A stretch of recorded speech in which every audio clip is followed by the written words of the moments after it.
生命只能向后理解，但必须向前生活。克尔凯郭尔，你知道吗？有一种感觉，几乎每个人都体验过，就是那种你躺在床上盯着天花板，突然意识到今天过得和昨天一模一样，上周也是，上个月好像也没什么不同。你开始问自己，我到底在做什么？真正让人崩溃的从来不是失败本身，而是这种明明每天都在动，却隐约知道自己正在原地打转的感觉。你起床、工作、吃饭、刷手机、睡觉，日子一页一页翻过去，看似没有出什么大错，却也从未真正向前。这种状态最可怕的地方在于，它不疼不吵，却会一点一点把你的人生磨成你不认识的样子。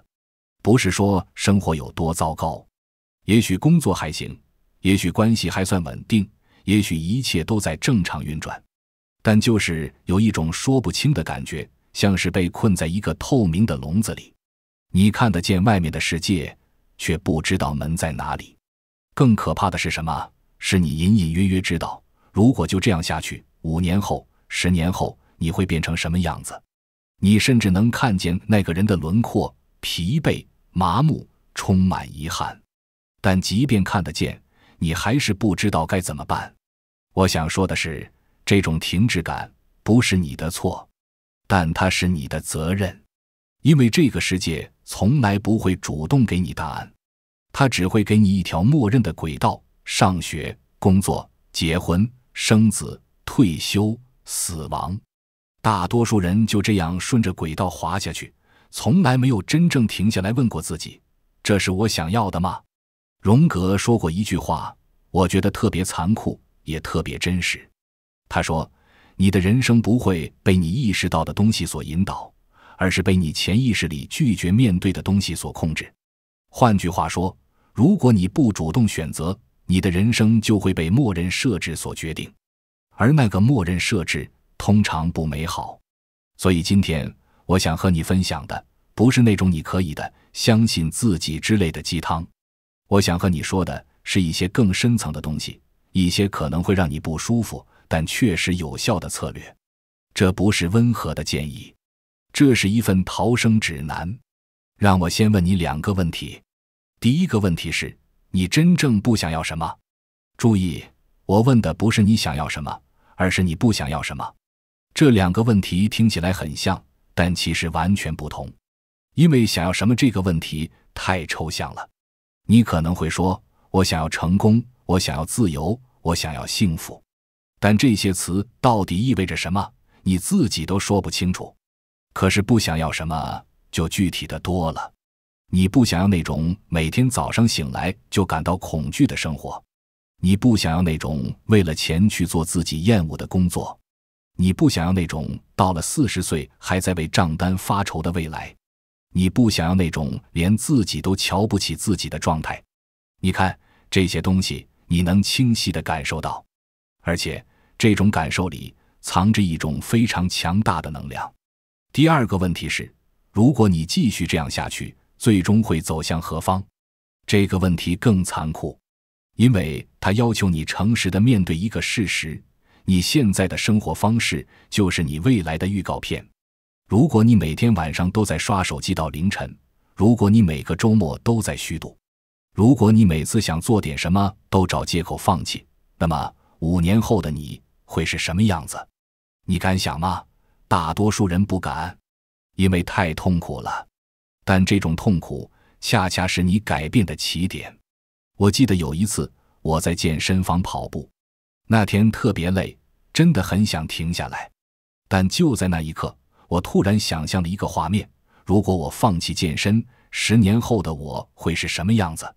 我看见一个身材走形、精神萎靡的中年人，他坐在沙发上，手里拿着啤酒，眼神空洞。他曾经也有过梦想，但现在他只剩下抱怨和遗憾。那个画面太真实了，我感到一股愤怒从胸口涌上来，不是对别人的愤怒，是对那个可能的未来的愤怒。然后我跑得更快了，你知道吗？这就是反向愿景的力量。我们总是被教导要去构想美好的未来，要有积极的目标。但说实话，那些东西太缥缈了，你很难真正感受到它们的力量。可是，当你去想象一个你绝对不想要的未来，当你让自己真切地感受到那种恐惧和厌恶，那种能量是巨大的。德国哲学家叔本华说过，人生就像钟摆，在痛苦和无聊之间摆动。但我想说的是，痛苦不一定是坏事，关键在于你是被动地承受痛苦，还是主动地利用痛苦。负面情绪其实是一种燃料，恐惧、愤怒、厌恶、不甘，这些情绪里藏着推动你改变的原始力量。问题是，大多数人要么逃避这些情绪，要么被这些情绪淹没。他们不知道这些情绪是可以被转化的。所以现在我想让你做一件事，找一个安静的地方，拿出一张纸，或者打开一个笔记本，然后花30分钟，像一个疯狂的科学家一样，去描绘你的反向愿景。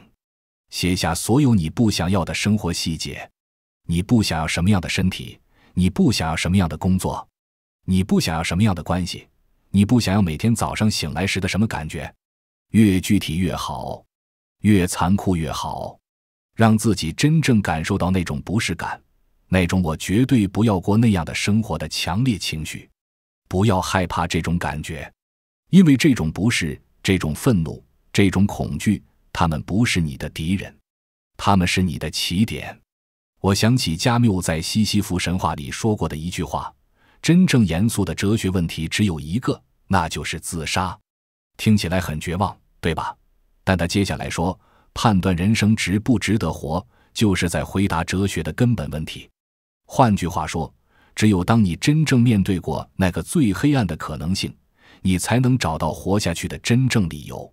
你的反向愿景就是你人生的那个黑暗面，而当你看清楚它之后，你会发现一件奇妙的事情，你突然知道自己该往哪里走了。因为方向其实就是远离你不想要的东西。但这里有一个问题，就算你知道了自己不想要什么，就算你感受到了那股推动你改变的力量，你还是会遇到一个最大的敌人。这个敌人不是别人，不是环境，不是运气，这个敌人叫做熵。你听说过熵增定律吗？这是热力学第2定律，说的是，在一个封闭系统里，如果没有外力介入，所有东西都会自发地从有序走向无序。一杯热水放在那里，它会自己变凉。一个整洁的房间，如果你不去收拾，它会自己变乱。一段关系，如果你不去维护，它会自己变淡。这不是你的错，这是宇宙的规律。而你的人生也是一个系统，如果你不主动去创造秩序，它就会自然地滑向混乱。你之前想象的那个反向愿景，那个你不想要的未来，它不是一个遥远的可能性，它就是熵增定律在你生活中的直接后果。如果你什么都不做，你就会自动滑向那个结局。这就是为什么大多数人的生活最终都走向平庸，不是因为他们不够聪明，不是因为他们不够努力，而是因为他们没有意识到，生活的默认方向就是下坡路。你需要一个系统，不是一个模糊的计划，不是一个美好的愿望，而是一个具体的、科学的、可执行的防御机制。我把它叫做个人系统。听起来很抽象，对吧？让我解释一下。想象你是一个工程师，你面前有一台复杂的机器，那就是你的人生。这台机器每天都在运转，但如果没有人维护，它就会慢慢失灵，零件会松动，齿轮会生锈，最终整个系统会崩溃。而你的工作就是设计一套维护方案，这套方案不是随便定的，它必须基于你的反向愿景。比如说，如果你的反向愿景里有一个画面是你变成了一个身材走形、毫无活力的人，那么你的个人系统里就必须包含每天的运动计划。如果你的反向愿景里有一个画面是你被困在一份毫无意义的工作里，每天早上醒来都感到窒息。那么，你的个人系统里就必须包含学习新技能、拓展职业可能性的具体步骤。如果你的反向愿景里有一个画面是你失去了所有真正的朋友，只剩下一些表面的社交，那么你的个人系统里就必须包含深度连接的时间和方式。你看，这不是什么励志的口号，这是工程学。你在对抗的是宇宙的基本规律——熵增定律。所以你需要的不是热情，而是策略。斯多葛哲学家艾比克泰德说过，我们无法控制发生在我们身上的事情，但我们可以控制我们对这些事情的反应。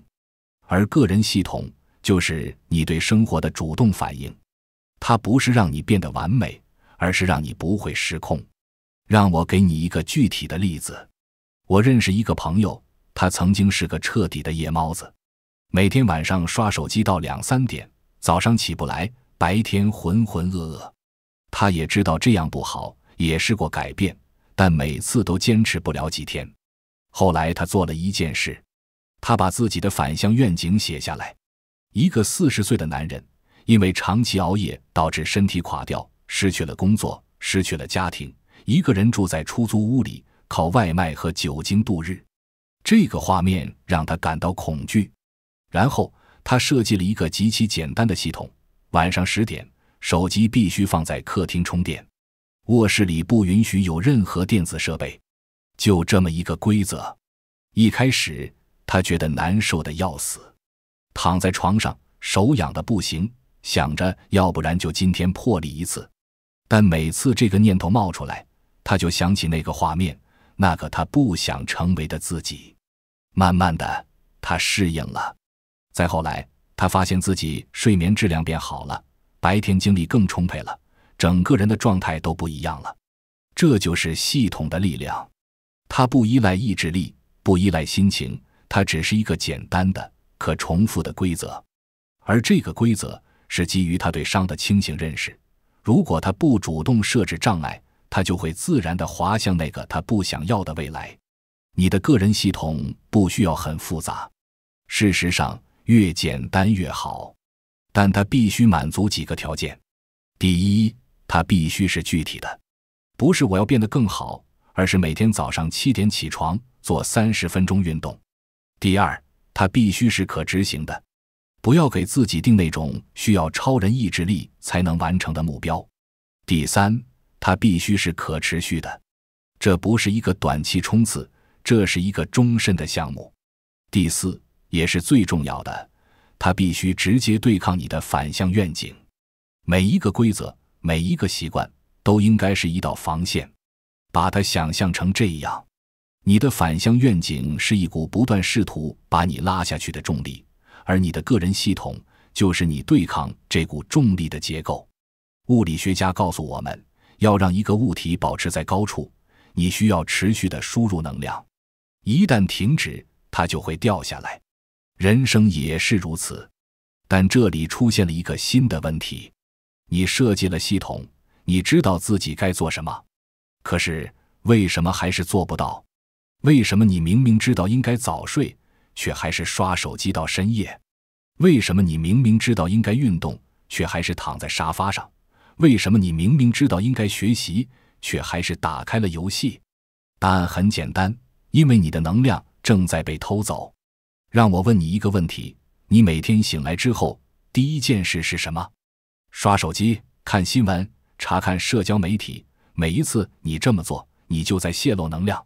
每一条推送，每一个通知，每一段明星八卦，他们都在争夺你的注意力。而注意力就是精神能量。你以为你只是看看而已，但其实你正在把自己最宝贵的资源免费送给那些根本不在乎你的东西。想想看，你上一次真正专注地做一件事是什么时候？不是边做边刷手机，不是一心多用，而是完全沉浸在某件事情里，1个小时、2个小时，甚至更长。很久了，对吧？这不是你的错，这是设计出来的。社交媒体、八卦新闻、游戏，这些东西背后有全世界最聪明的一群人，他们的工作就是研究如何让你上瘾。他们用的是行为心理学、神经科学、大数据算法。他们比你更了解你自己，而他们的目标就是让你不停地滑动屏幕，不停地点击，不停地回来。因为你的注意力可以变现，但对你来说，代价是什么？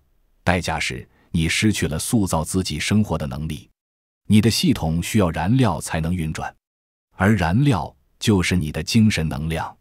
如果这些能量每天都在被成千上万个无关紧要的事情蚕食，你拿什么去对抗熵增？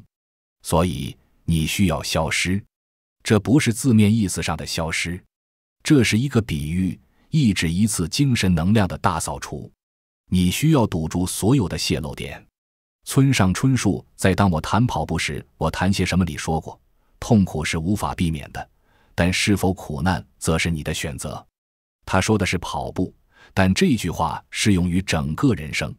你无法避免诱惑的存在，但你可以选择是否让他们控制你。消失意味着主动切断那些不属于你生活的人、事、物，那些每天都要找你聊天，但从来不给你带来任何价值的人，那些让你停不下来，但过后只会让你感到空虚的 App， 那些你明知道对自己有害，却还在重复的习惯。我知道这听起来很极端，但让我问你，你现在的生活方式给你带来你想要的结果了吗？如果没有，那你为什么还要坚持？有一个词叫沉没成本谬误，说的是人们往往因为已经投入了时间、金钱或情感，就不愿意放弃一件明显对自己不利的事情。你可能已经在某个社交圈里待了很多年，但你心里清楚，这些人并不真正理解你，也不会在你需要的时候出现。你可能已经养成了某个习惯很久了，但你知道它只是在消耗你，没有给你带来任何成长。你可能已经在某份工作上投入了大量时间，但你清楚它正在一点点吞噬你的灵魂。那么为什么不放手？因为害怕。害怕孤独，害怕无聊，害怕面对真实的自己。但你知道吗？这种害怕恰恰说明那些东西已经变成了你的一种瘾，不是毒品的瘾，而是一种更隐蔽的瘾，自我感觉糟糕的瘾。听起来很矛盾，谁会对感觉糟糕上瘾呢？但事实就是如此。当你习惯了某种状态，哪怕那是一种痛苦的状态，你的大脑就会把它当作正常。任何改变都会让你感到不安，所以你宁愿继续痛苦，也不愿意面对改变的不确定性。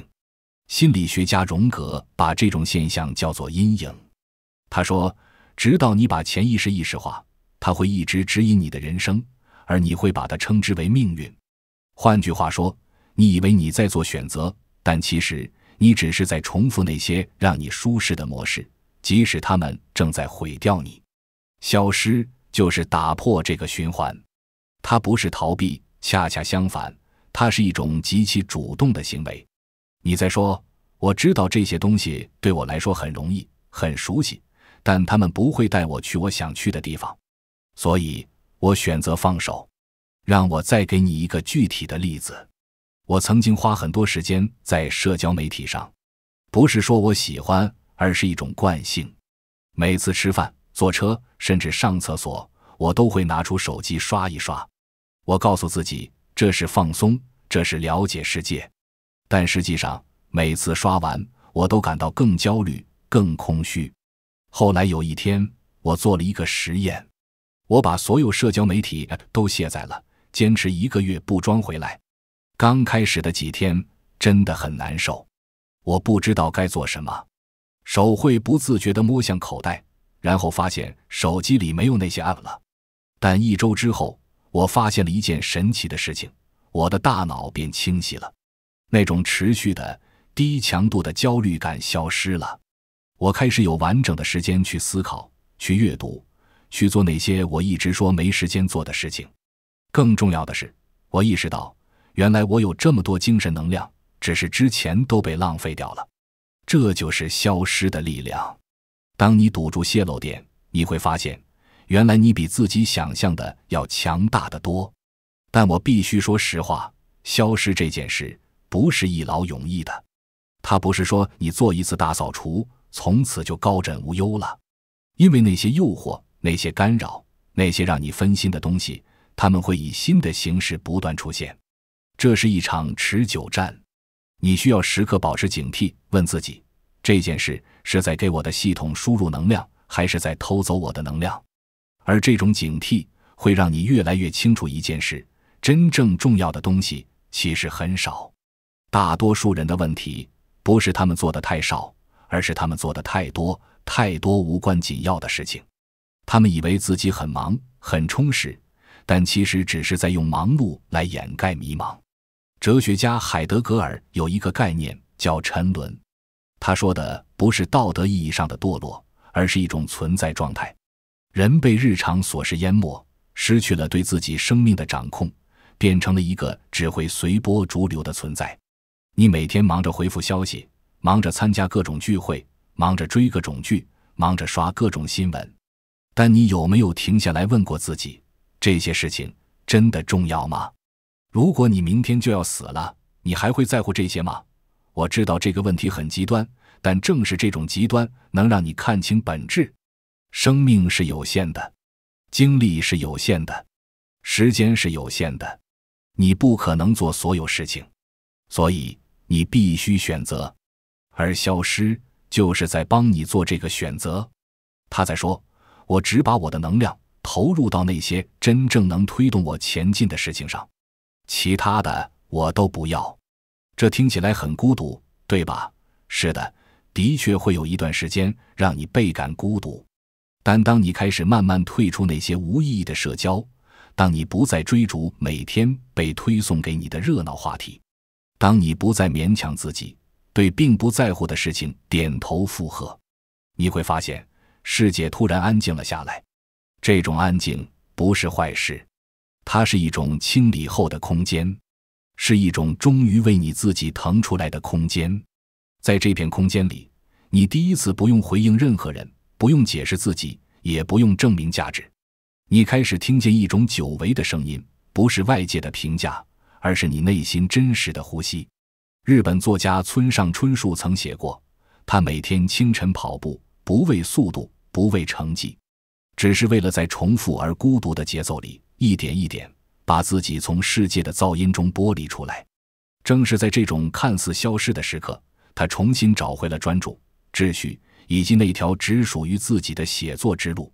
所以所谓的消失从来不是逃离人群，而是把被外界占据的生命一寸一寸拿回来，不是为了躲避世界，而是为了不再错过真正的自己。好，现在我们来谈下一个策略。这个策略可能是最反直觉的一个，因为它要求你爱上无聊。我知道这听起来很奇怪，谁会爱上无聊？但请听我说完。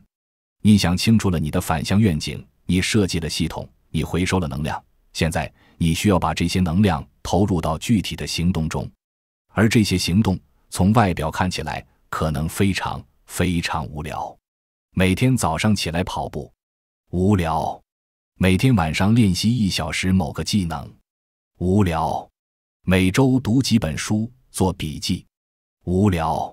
没有戏剧性，没有立竿见影的效果，没有让人兴奋的时刻，只是日复一日的做同样的事情。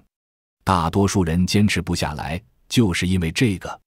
他们想要的是那种电影里的蒙太奇片段，主角突然开窍，配着激昂的音乐，几分钟内就变成了高手。但现实不是这样的，现实是一个寿司师傅花了3年时间，只是在学怎么煮米饭。3年只是米饭，没有握寿司，没有切生鱼片，就是每天煮米饭，感受水和米的比例，感受温度和时间的变化，直到他能闭着眼睛就知道今天的米饭煮得对不对。这无聊吗？从外人看来简直无聊透了，但对他来说，这是通往精通的唯一道路。网球运动员每天要挥拍几千次，同样的动作几千次。钢琴家可能要把同一个小节练习几百遍，作家可能要把同一个段落改写几十遍。这就是基础功的本质。它不华丽，不刺激，不会让你感到兴奋，但它是一切精通的基石。心理学家有一个概念叫刻意练习。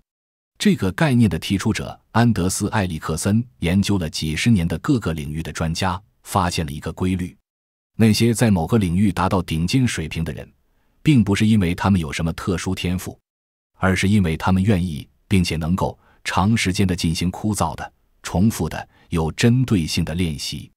他们不是在玩，他们是在练。而练这个字本身就意味着重复。大多数人做不到，是因为他们一直在问：我什么时候能看到结果？这个问题会毁掉你，因为它把你的注意力从过程转移到了结果。而当你盯着结果看的时候，过程就会变得难以忍受。就像你在跑步机上跑步，如果你一直盯着时间看，每一秒都会觉得漫长。但如果你专注在呼吸上，专注在步伐上，时间反而会过得很快。真正的实践者不会觉得基础功无聊，因为他们已经改变了对进步的定义。对他们来说，进步不是我今天比昨天多做了什么，而是我今天又把这件事做了一遍，而且比昨天稍微好了一点点。那个一点点可能小到别人根本看不出来，但他们自己知道。而这种微小的改进会给他们带来深层的满足感。这种满足感和你刷到一个有趣视频时的满足感完全不同，后者是及时的、强烈的，但转瞬即逝的，就像吃糖，甜一下，然后就没了，还想要更多。但前者是缓慢的、持久的，会累积的。就像建造一座建筑，每一块砖都不起眼，但当你回头看的时候，你会惊讶地发现，原来我已经建了这么多。这就是精通胜于痛苦的含义。当你真正开始精通某件事的时候，那个过程本身就会成为你的奖赏。你不再需要外部的刺激，不再需要别人的认可，不再需要立竿见影的结果，因为你已经从做这件事中获得了足够的满足。斯多葛哲学家马可·奥勒留在《沉思录》里写道：真正的快乐在于做你该做的事，不是做你想做的事，而是做你该做的事。这听起来好像很痛苦，好像在压抑自己，但实际上恰恰相反。当你知道自己在做正确的事情，当你感受到自己每天都在变得更强大，哪怕只是一点点，那种感觉比任何短暂的快乐都要深刻。我想起一个故事，日本有一位陶艺大师叫河井宽次郎，他的作品被收藏在世界各地的博物馆里，但他自己从来不签名。有人问他为什么，他说：我的工作不是制作河井宽次郎的作品，我的工作是制作最好的陶器。如果我做到了，那就够了。他每天做的事情，从外表看都是一样的：揉土、拉坯、上釉、烧制，日复一日，年复一年。但对他来说，每一次都不一样，因为每一次他都在试图做得更好一点点。这不是无聊，这是一种修行，而修行的本质就是重复。你可能会说：好吧，我理解了，但我怎么才能做到？我怎么才能爱上这种重复？答案是，你需要改变你的时间观念。大多数人的时间观念是短期的，他们想要快速见效，想要立刻改变，想要在几个月内就看到巨大的转变。但这种心态注定会让你失望，因为真正的成长不是线性的，它更像是一个台阶。你可能在很长一段时间里感觉不到任何变化，你每天都在做同样的事情，但好像什么都没发生。然后突然在某个时刻，你会发现，原来我已经变得完全不一样了。这就是所谓的复利效应。投资者都知道复利的力量。如果你每天只进步 1%， 1年之后，你不是进步了 365%， 而是进步了37倍。但问题是，这个过程在前期是看不见的。你可能坚持了3个月、6个月，感觉自己和3个月前没什么区别。这个时候，大多数人就放弃了。他们会说：“你看，我试过了，但没用。”但其实不是没用，而是他们放弃得太早了。就像种一棵竹子，你每天浇水、施肥，但在前4年，你看不到任何变化，它好像完全没有生长。但在第5年，它会在6周内长到90英尺。这6周的生长是那4年的积累。你的人生也是如此，你现在做的每一个基础功，都在为未来的某个时刻积累势能。而当那个临界点到来的时候，你会突然发现，原来我已经准备好了。所以，请不要问我什么时候能看到结果，而是问自己，我今天有没有做我该做的事？如果答案是肯定的，那就够了。作曲家巴赫一生写了1000多首曲子，有人问他怎么能写出这么多伟大的作品，他说：“我只是每天起来工作而已，没有什么秘密，没有什么捷径，就是每天起来工作，这就是精通的本质。”好，现在让我把这4个策略串起来。第一，你创建了反向愿景，让你清楚地看见你不想成为的样子，并从中获得改变的原始动力。第二，你设计了个人系统，一套对抗熵增，防止你滑向那个不想要的未来的具体规则。第三，你学会了消失，堵住所有能量泄漏点，把精神能量集中在真正重要的事情上。第四，你开始爱上基础功，不再追求立竿见影的结果，而是沉浸在每天的微小进步中。这4个策略不是孤立的，它们是一个完整的循环。反向愿景给你方向，个人系统给你结构，消失给你能量，基础功给你行动。而当这4个部分开始运转的时候，你会发现，你不再是那个被生活推着走的人了，你成了自己人生的设计师。但我必须提醒你一件事，这不是一个6个月速成的方案，不是说你会在6个月后突然变成另一个人，而是说，如果你从今天开始真正执行这套系统，6个月后你会发现，大多数人还在原地打转，而你已经走在路上了。这就是差距，不是你突然变得有多厉害，而是大多数人根本就没有开始，他们还在等待一个完美的时机，还在寻找一个更好的方法，还在说等我准备好了再开始。但你知道吗？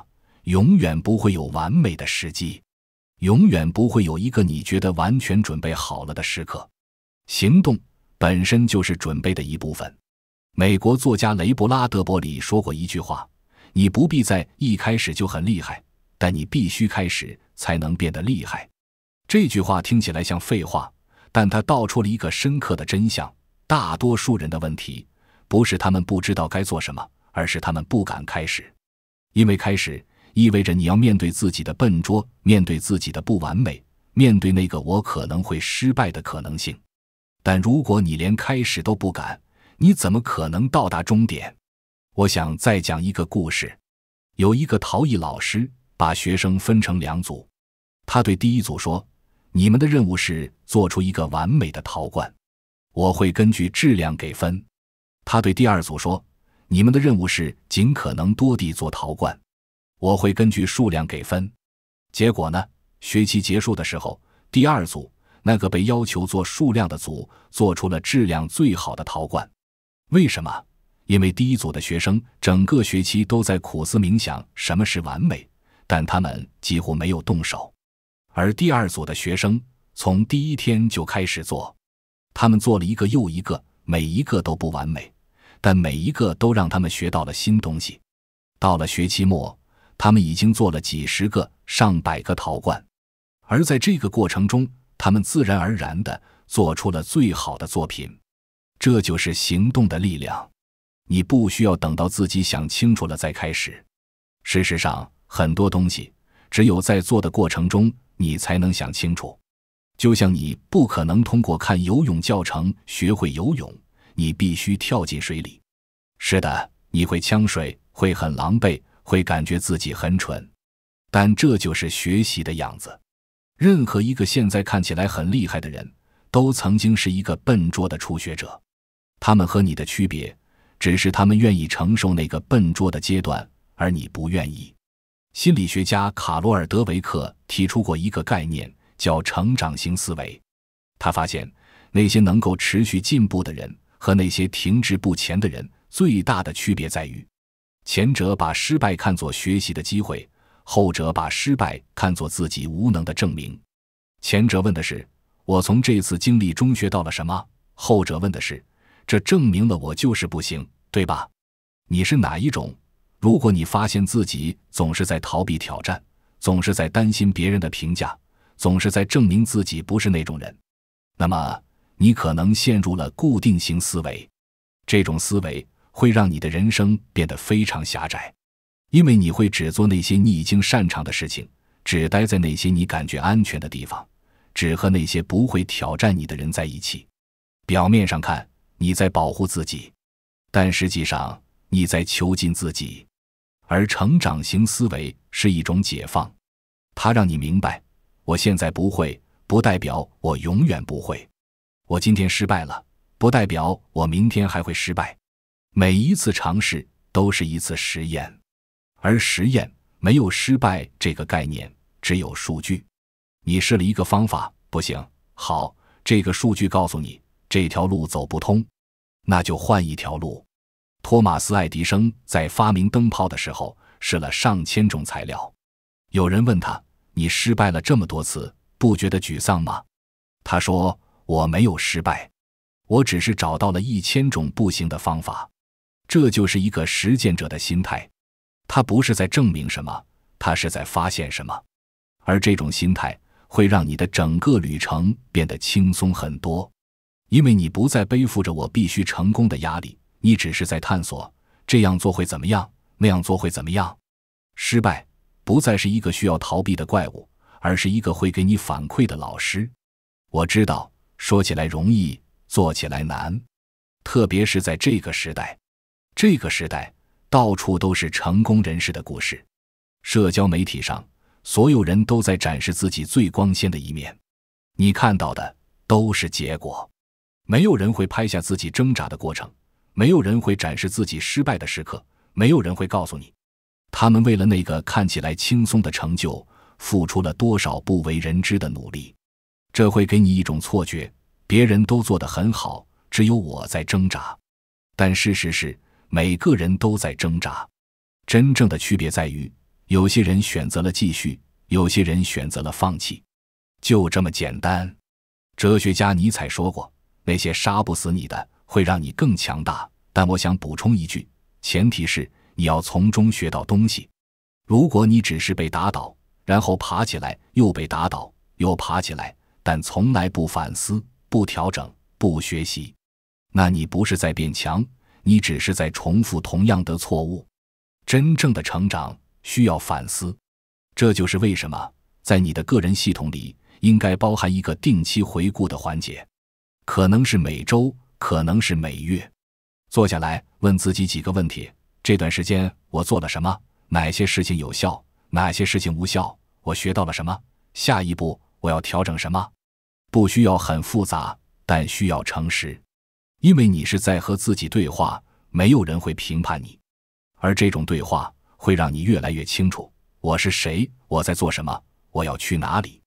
很多人害怕这种对话，因为诚实是痛苦的。当你真正诚实地面对自己的时候，你会看见很多你不想看见的东西，你的拖延，你的借口，你的恐惧，你的懦弱。但你也会看见另一些东西，你的韧性，你的勇气，你的潜力，你的可能性。而后者只有在你正视前者之后才会浮现出来。荣格说过一句我特别喜欢的话，与其做好人，不如做完整的人。他的意思是，不要试图成为一个完美无缺的人，因为那样你只会压抑自己的一部分，把它们藏在阴影里。而那些被压抑的部分不会消失，它们会在暗处生长，然后在你意想不到的时候，以一种扭曲的方式爆发出来。真正的成长是接纳你的全部，包括那些你不喜欢的部分，承认你有恐惧，承认你会犯错，承认你不是一个超人，然后在这个基础上继续前进。这不是放弃标准，这是建立一个更真实的标准。你不需要变成另一个人，你只需要成为更好的自己。而更好的自己不是一个固定的终点，而是一个持续的过程。这就是为什么我一直说，把人生看作一个项目，一个持续一生的项目。项目就意味着它有阶段，有调整，有迭代。你不是在造一座雕塑，一旦完成就永远定型了。你是在建一座城市，它会不断生长，不断变化，永远在施工中。这听起来好像永远没有完成的一天，是吗？是的，但这恰恰是它美妙的地方。因为完成意味着结束，而结束意味着死亡。只要你还活着，你就还在成长，还在学习，还在改变。这不是负担，这是礼物。日本有一个概念叫一期一会，意思是每一次相遇都是独一无二的，都不会再重复，所以要珍惜当下的每一刻。我想把这个概念应用到人生上，你的每一天都是独一无二的。今天的你和昨天的你已经不一样了，哪怕只是一点点。明天的你又会和今天的你不一样。所以不要把今天看作通往未来的一个过渡，今天本身就是你的人生。如果你总是在等待将来的某一天，你就会错过此刻，而此刻才是你真正拥有的唯一东西。过去已经过去，未来还没到来，你能做的就是在这一刻做你该做的事，这就够了。我想起另一位斯多葛哲学家塞涅卡，他在《论生命之短暂》里写道，我们不是拥有短暂的生命，而是浪费了大部分的生命。他说的不是说你应该抓紧时间，不是说你应该高效生产，他说的是你应该真正的活着，而不是仅仅存在。大多数人只是在存在，他们醒来、吃饭、工作、回家、睡觉，日复一日，他们没有真正的在场。他们的身体在这里，但他们的心思在别处，担心过去的事，焦虑未来的事，唯独没有真正感受此刻。而真正的活着意味着什么？意味着你全心全意地投入到你正在做的事情中。当你在跑步的时候，你能感受到呼吸，感受到心跳，感受到双脚踏在地面上的感觉。当你在工作的时候，你能沉浸在问题本身，忘记时间的流逝。当你和朋友在一起的时候，你能真正的听他们说话，而不是在想着待会要回什么消息。这种状态，心理学家称之为心流。而我想说，这就是人生的意义所在。不是你最终成就了什么，而是你在过程中有多少时刻是真正活着的。现在，让我们回到最开始的那个问题：你想要什么样的人生？我知道这个问题太大了，大到你可能答不出来。但现在，你已经有了一个起点，你的反向愿景。你知道你不想要什么，而这已经足够了。因为方向不是一个精确的坐标，而是一个大致的指向。你只需要知道，我要远离那里，走向这里。至于具体会走到哪里，路上会遇见什么，你会变成什么样子，这些只有走了才知道。而这正是旅程最迷人的地方。你不知道终点在哪里，但你知道自己在路上。每一天，你都在变得更清晰、更强大、更接近你想成为的那个人。即使你还看不见他的完整轮廓，但你能感觉到你在朝他靠近，这就够了。作家卡夫卡在日记里写过一段话：你不需要离开你的房间，待在你的桌前倾听，甚至不用倾听，只要等待，甚至不用等待，只要学会安静、静止、孤独。世界会自己在你面前脱去伪装，它别无选择，它会在你面前狂喜地翻滚。他说的不是被动，而是一种深层的主动。当你真正安静下来，当你真正停止那些无意义的忙碌，当你真正开始倾听自己内心的声音，你会发现你一直在寻找的答案其实早就在那里了，只是之前你被太多噪音淹没，听不见而已。所以回到你的个人系统，回到你的基础功，回到每一天的具体实践。不要想着我要成为什么样的人，只要想我今天要做什么，然后去做。日复一日，你会发现一件奇妙的事情。当你不再纠结于我是谁，我该成为谁这些宏大的问题，而是专注于我今天做了什么，你反而会越来越清楚地知道你是谁。因为你是什么样的人，不是由你的想法决定的，而是由你的行动定义的。你说你想要健康，但每天晚上都在熬夜，那你不是一个重视健康的人。你说你想要学习，但每个周末都在刷剧，那你不是一个爱学习的人。你说你想要改变，但一直在重复同样的模式，那你不是一个真正想改变的人。听起来很残酷，对吧？但这就是现实。你不是你所说的，你是你所做的。行动才是真相。而当你开始真正地、持续地、诚实地行动的时候，你会发现你对自己的认知开始改变了。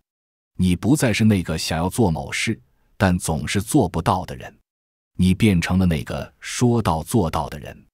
这种转变不会一夜之间发生，它是缓慢的，几乎察觉不到的。但在某个时刻，你会突然意识到，原来我已经不是以前的我了。可能是某一天，你早上醒来，自然而然的就去跑步了，根本不需要挣扎。可能是某一刻，你面对诱惑，轻松地说不，完全没有那种我在剥夺自己的感觉。可能是某次回顾，你翻看几个月前的日记，惊讶地发现，那时候困扰我的问题，现在根本不算什么了。这些时刻就是你的证据，证明你走在正确的路上。但即使在这些时刻之间，即使在那些看不见进步的日子里，你也要相信你在积累。斯多葛哲学家马可·奥勒留在《沉思录》中写过，不要期待柏拉图的理想国，而要满足于每一次微小的进步。就像那棵竹子在地下默默生长，没有人看得见，连你自己都怀疑它真的在长吗？但它确实在长，它在建立根系，在储存能量，在为那个突破性的时刻做准备。而你也一样，你现在做的每一个基础功，你现在坚持的每一天，你现在拒绝的每一个诱惑，他们都在为未来的你打下基础。也许是6个月后，也许是1年后，也许是更久，但那个突破的时刻一定会来。前提是你不能放弃。我想说说放弃这件事，因为这可能是你在这个旅程中会面临的最大诱惑，特别是在那些什么都没发生的日子里，你每天都在做同样的事情，但感觉不到任何变化。你开始怀疑，这真的有用吗？我是不是在浪费时间？然后你看见周围的人好像都在快速成功，他们找到了某个捷径，某个窍门，某个让他们一夜暴富或者迅速成名的方法。而你呢？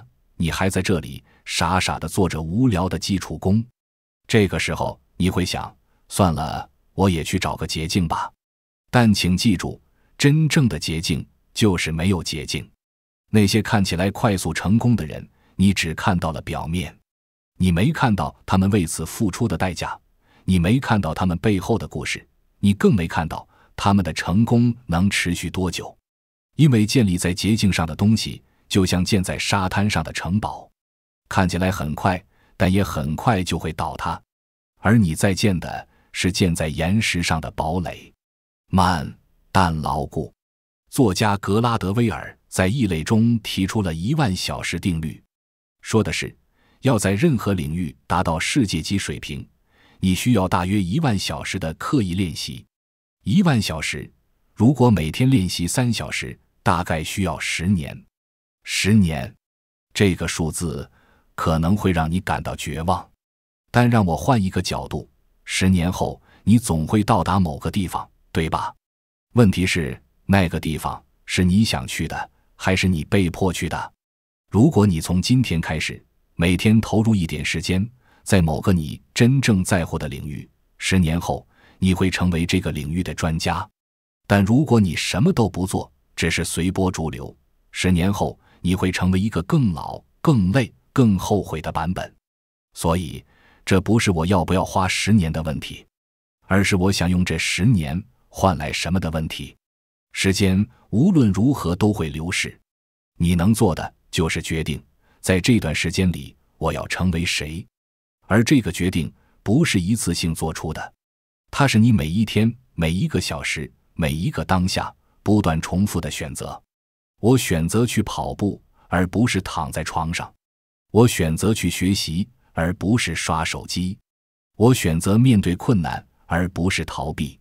每一个选择单独看都很小，但累积起来，它们就是你的人生。心理学家威廉·詹姆斯说过，播下一个行动，收获一种习惯；播下一种习惯，收获一种性格；播下一种性格，收获一种命运。你的命运不是上天注定的，它是你一点一滴用行动编织出来的。而现在，你已经有了编织的工具。你的反向愿景告诉你方向，你的个人系统给你结构，你的精神能量提供燃料，你的基础功是具体的行动。这4样东西就是你的英雄起源故事的全部要素。每一个你钦佩的人，每一个看起来天生强大的人，他们都经历过这个过程。他们都曾经迷茫，都曾经挣扎，都曾经想过放弃，但他们没有，他们选择了继续，一天又一天，直到某一天，他们回头看，发现原来我已经走了这么远，而现在轮到你了。你的故事从这里开始，不是从你想清楚了一切的那一天开始，不是从你准备好了的那一刻开始，而是从你决定开始的这一刻，就是现在。而每一段漫长的旅程都是从第一步开始的。有一个古老的中国谚语，千里之行，始于足下，听起来像陈词滥调，对吧？但它道出了一个深刻的真相，所有看起来不可能完成的事情，都是由一个又一个简单的步骤组成的。你不需要一次性走完千里，你只需要走出第一步，然后是第2步，然后是第3步，一步一步又一步。当你专注在这一步上，而不是盯着遥远的终点，你会发现路没有你想象的那么难走。而且更神奇的是，当你开始行动，世界会开始回应你。我不是在说什么神秘主义，我说的是非常实际的现象。当你开始认真对待某件事的时候，你会突然发现，你开始注意到相关的信息，你开始遇见相关的人，你开始看到以前看不见的机会。这不是因为这些东西突然出现了，而是因为你的注意力改变了。你的大脑有一个机制叫选择性注意，它会自动过滤掉那些不重要的信息，只让你看见那些重要的。而什么是重要的？就是和你的目标、你的关注点相关的东西。